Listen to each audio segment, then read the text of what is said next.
Welcome to CLIL, Discussion 1, Getting Started, recorded on December 19th, 2008.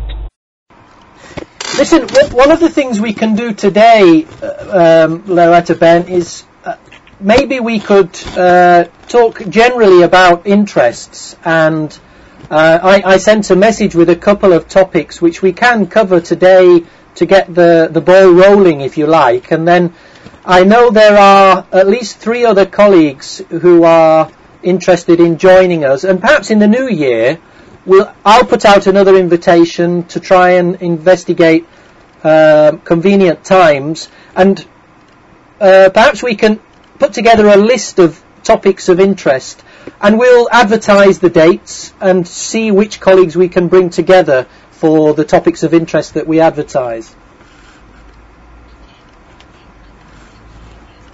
Perhaps we could talk about CLIL generally and its growth in our own context. That was the first topic on the agenda I sent out. And Loretta, I know you have a lot of experience in your context.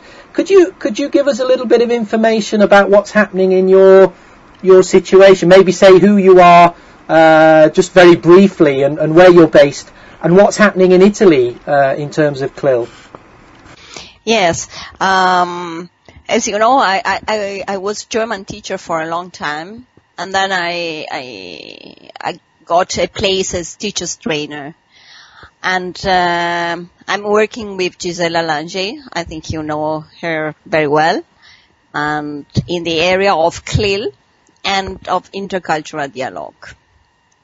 These are the 2 topics where I work mainly, and with Gisela we did a research about the situation of CLIL in northern Italy, in Lombardy. So I can give you just some very briefly some data. We did a research about 1 year ago. So the data are very recent. And we did a research with a sample of 105 schools in Lombardy, because it's our region. And we discovered that about 50% of the sample were composed by upper secondary school who did CLIL. And then about 25-26% were primary schools, and then lower secondary was the rest. So, and we discovered that in the years between 2001 and 2006, the number of schools and classes involved in CLIL almost doubled. So there was an increase in the use of CLIL approach at school. It was very interesting because it was really an unexpected information. Mm-hmm. Yes, but 5 till 2 years ago we had more funds for teachers training, and I think it was not just a coincidence. It was because relevant amount of funds were invested in CLIL training between 2000 and 2005. So, but now, of course, we don't have funds for training, and we do not expect further development of CLIL for the moment. But maybe it can be interesting that there is a proposal to make compulsory at all secondary schools at least 1 semester of CLIL starting from 2010. And that is a national policy. If it will be really carried out, we don't know, but there is this proposal. Well, it's amazing, isn't it? I know in a lot of contexts, ministries have obviously a lot of influence and power, and they're very surprising thing is how somebody can click their fingers and make something happen just like that. What about your context, Bernd? I know you mentioned you have some experience with training, but not with training CLIL teachers. Can you tell us about the situation generally where you're based? Yeah, actually, I'm based in vocational schools in the southwest of Germany, and we started on CLIL 3 years ago, and we started by compiling a paper which stated what is important for training CLIL teachers, and the administration here is very keen on increasing the amount of CLIL, or starting and increasing the amount of CLIL teaching at schools. Though they don't want to spend too much money, they hope to fit it into the normal frame of teacher training.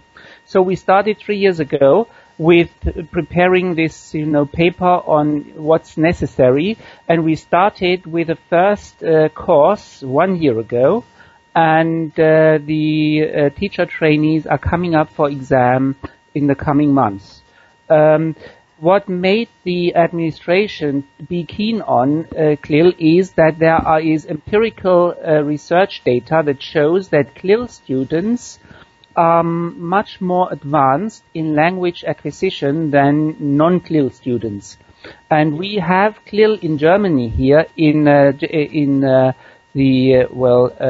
secondary schools, in the what we call Gymnasium, grammar schools. And we also have it in the middle schools, Realschule. And what we started is implementing it at the vocational school level. Vocational school means that we have different courses, different streams, and one of these streams provides university entrance exams. So it's not just, training on jobs and things like that. There's also a high percentage of students who acquire their university entrance exam at vocational schools. And what we want to do is provide modular CLIL teaching. This means certain units could be taught in English, certain units from the history curriculum, or from economics, from the economic curriculum. These two subjects are the subjects we started on. And I personally think that CLIL has a high potential for, the sort of immersion learning, language acquisition, as well as it could help to improve language methodology, which, we know all the things about the theory, but in practice, when I go to schools, and I work as a teacher trainer, when I go to schools, I can see many things that are outdated, really. And I think if you teach CLIL, the CLIL way, it can also help your language methodology. Yeah. I mean, it's very exciting listening to you both talk, because I've just come from a context where English medium science and maths teaching is being implemented nationally, and I know of another country where this has already happened for the last 6 years. In Europe, we have many variations of this CLIL phenomenon, if you like, and the English classroom bringing more content into English language lessons is one extreme, isn't it? And I think at the other extreme we've got the subject teachers teaching through the medium of English. But between the two there are many variations of this, and a modular approach is one way, I think, quite a smooth, painless way of bringing more people on board. And it's interesting that both of you have mentioned that in your own context, that it's perhaps being offered in piece rather than in whole to teachers to see if it can attract them on board. Do you think that's true? Also, in our experience, most of CLIL experiences are based on a modular approach. So, not the whole curriculum of one subject is taught in a foreign language, but just a segment, just a part, or a module, 25 hours, for example, or just a part of the curriculum, for example, geography of Germany could be run by the geography teacher together with the German teacher, supported by the German teacher. But just that part of the curriculum. We know only of 3 or 4 secondary schools who have really a 1-year course, CLIL course in a foreign language, so here in Lombardy. Can I ask you, I have to say, I meet a lot of teachers who go to conferences with a CLIL theme, but they're always from English language teaching backgrounds, and it's very rare to find conferences where teachers meet to talk about CLIL if they're from a subject teaching background. I wondered if you know of examples in your contexts where there are subject teachers who come together to talk about this, teaching their subjects through English as a foreign language. Well, here in Germany, not really. It's not really the case because many subject teachers don't feel they have the competency in English to get along. So it's mostly teachers who are English language teachers, plus in Germany they have to have 2 subjects, or if it's the middle school, even 3 subjects. So you find combinations, and if they don't have a language, they don't feel they have the competence. So in Italy, you know, it's very different because all teachers teach only one subject in Italy, except the Italian teachers who can teach also history or philosophy, but normally we teach only one subject.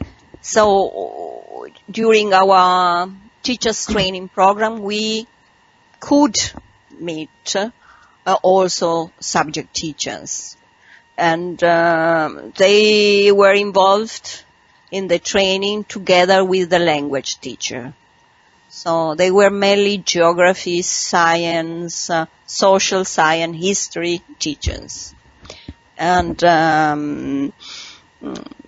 so this is, of course, also a problem because it's not very frequent to find subject teachers with a competence also in a foreign language. Well, I know the CLIL conference in Milan in March is being organised by the British Council, but I imagine there'll be mainly English teachers there. There probably won't be many subject teachers there.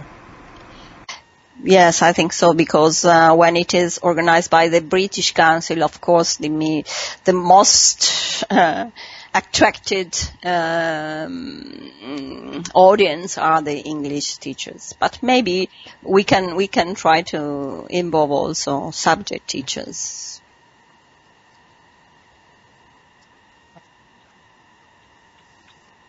Well, I agree that networking can be a great plus for people working in fields like that.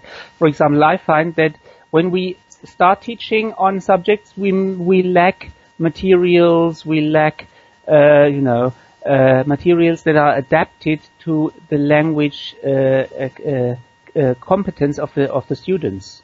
But I have to admit I don't know what the solution is. I did a presentation myself for some colleagues in Zurich in Switzerland for 80 teachers where actually they were all subject teachers. There weren't any English teachers there, but I think that's a very unique situation where these colleagues are already teachers, they're already working, and they do some in-service training while they're teaching their subject in English. So they have become part of a network, and the teacher trainers actually organise the conference for them each year, and so they've become, if you like, a CLIL community which has its annual meeting now, and I think it's a wonderful thing to see, because the problem with the subject teachers, I feel very positive about them, but one of the problems for them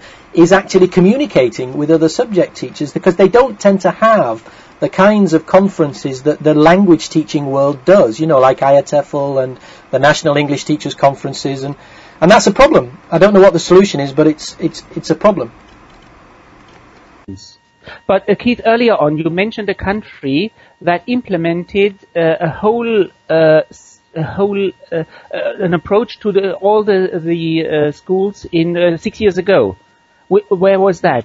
Yeah, I'm thinking of Malaysia, and if you're interested in having a look at that project, the website which I help coordinate, factworld.info, we have a report section for Malaysia which is quite detailed, and there are many interesting aspects to this project. They've had a lot of problems, Bernd. I think they've had obviously a lot of successes in the developed parts of the country, in the big cities where they're very well resourced, and also where they've had a long history of English medium education in the past, which was interrupted, and now about 5 or 6 years ago they returned to English medium education.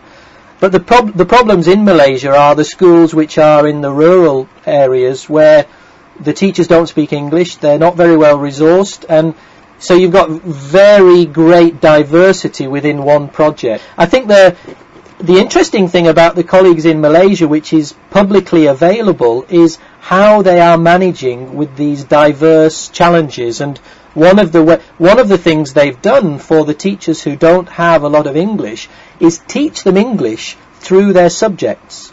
They're actually running language courses for science teachers and maths teachers, where the course and the curriculum material is based on the language, the grammar and the vocabulary which comes from the science and maths curriculum.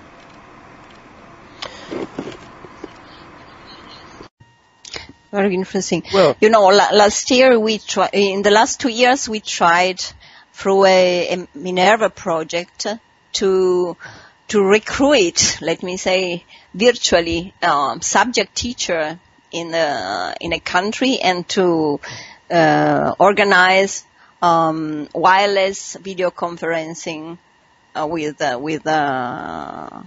language teacher in Italy. So we got, for example, Spanish geography teachers in Spain teaching geography in Spanish to Italian students, and history Italian teacher teaching in Italian to Swedish. It was, of course, very interesting, and it was also, very motivating, but of course it was just an experimental project. But it was very interesting because the teachers learned a lot. Well, I have to say about this phenomenon, finding teachers. I've been asked, because I live in Bulgaria. My base is in Bulgaria, but I've been asked by a British organisation if I would help them identify Bulgarian teachers who may be interested in working in their school in the UK. The CLIL phenomenon it's a monster with many heads, and one of them is headhunting teachers to teach their subjects through English as a foreign language throughout Europe. I think it's a very attractive proposition for Bulgarian teachers to go and live and work in a UK school teaching their subjects through English as a foreign language, and I imagine that sort of thing is happening more and more in many countries. Yes, it depends on the system, because you know that in Italy we are public, that all teachers, most teachers are public service, yes, public servant, and it's very difficult for a non-Italian to go through all this competition we have to do in order to get a place, a job. Of course, in private school it's different, because you are hired you are employed by the school itself. But I think it's the same in Germany.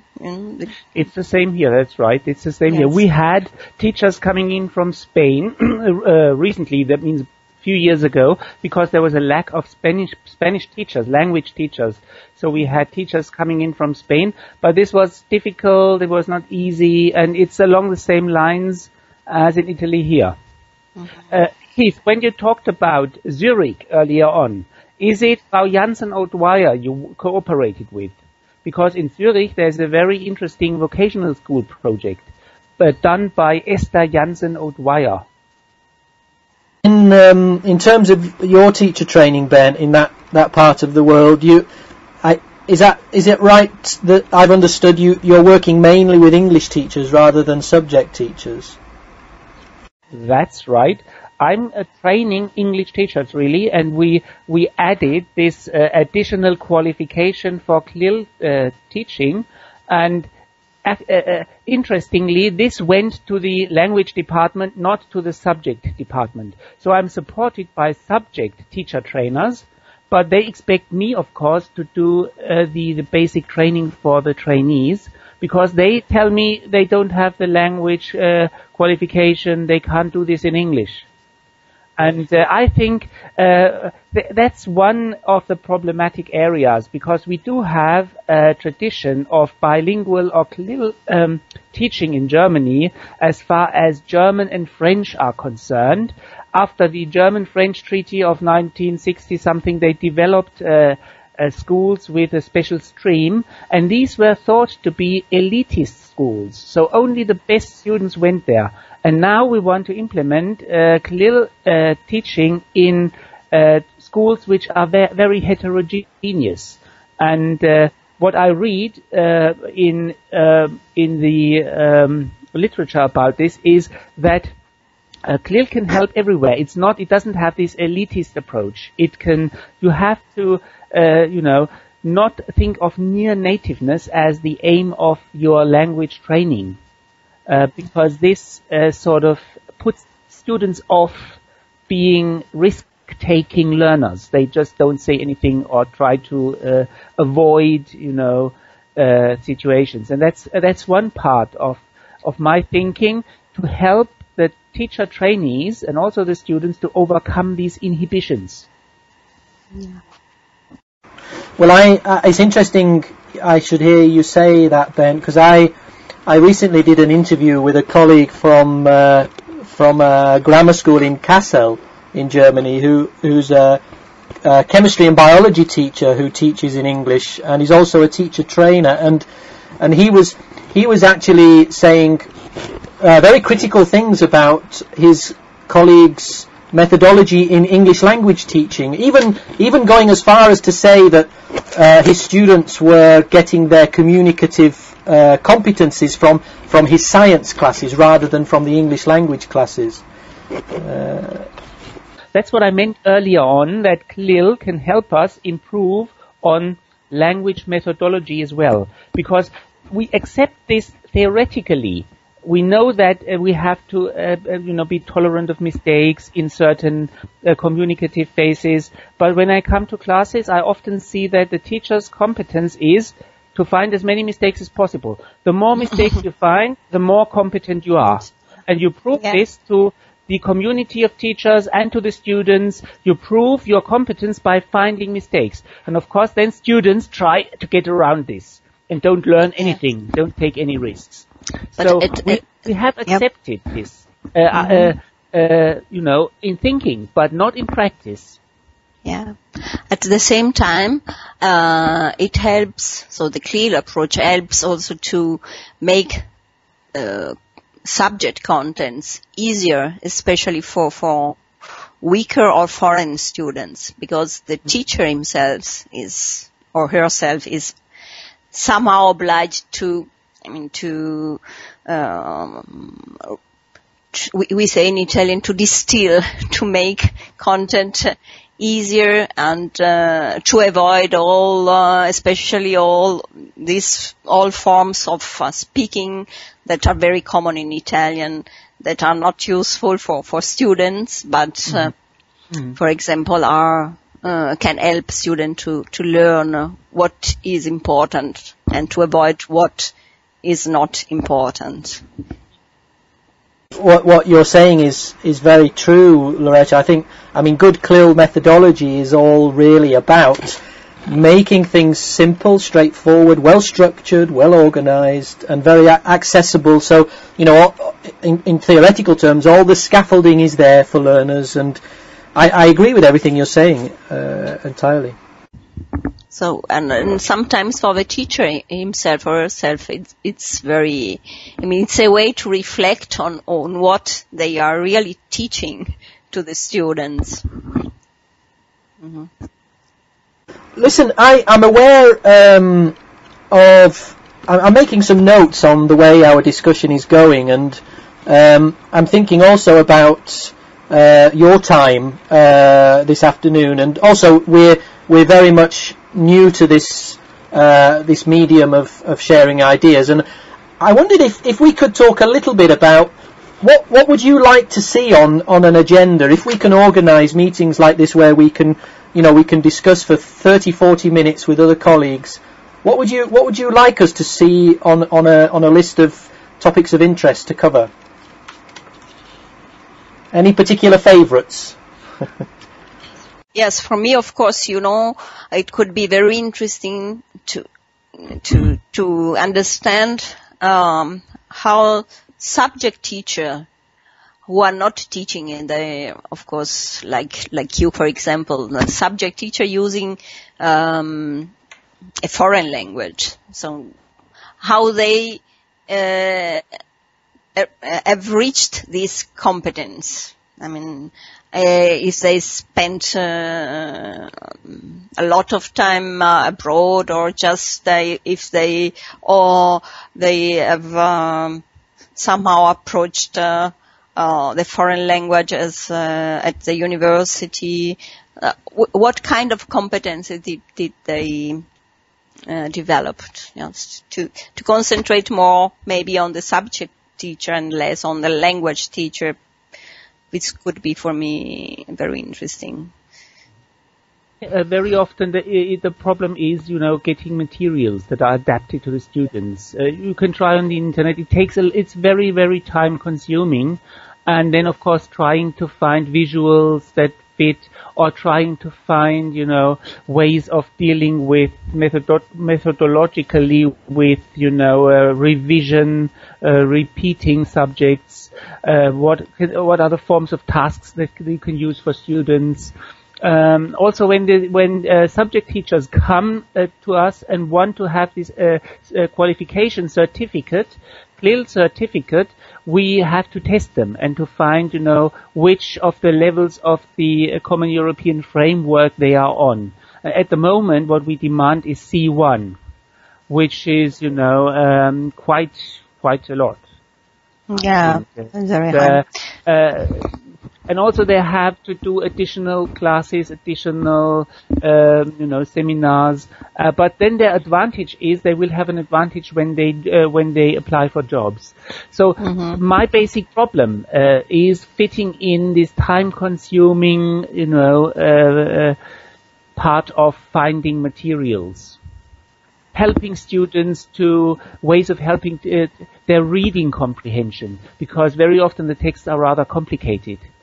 What can you do? Or also tests. How are you going to test? How are you going about to test, contents? Yes. Assessment could be a very interesting topic. Assessment and evaluation.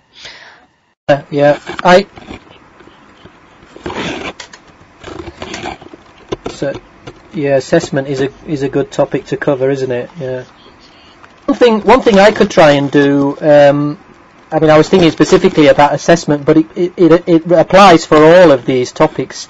I can try and find colleagues who have a lot of expertise in these areas, like materials design, like assessment, and invite them to join us, and we can. It would be a good idea. It would be very interesting to see if they would like to join us for this kind of informal discussion. That's the thing that I really like about it, is as long as we can find the time, there's no pressure on us, and we can create, I think, some very good sharing of ideas in a very relaxed environment, which is great. Well, listen, I've written down topics: competencies for subject teachers, materials, finding them, adapting them, revising them, recycling them, methodology and tasks.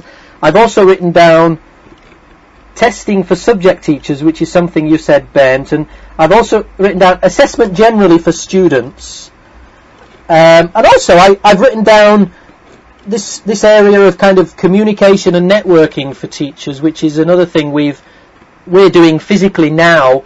It may be also useful to raise that as an issue. For example, why does it work in Zurich with the subject teachers through their training and not in other places? Maybe there are things we can learn and share to promote networking more effectively in local areas.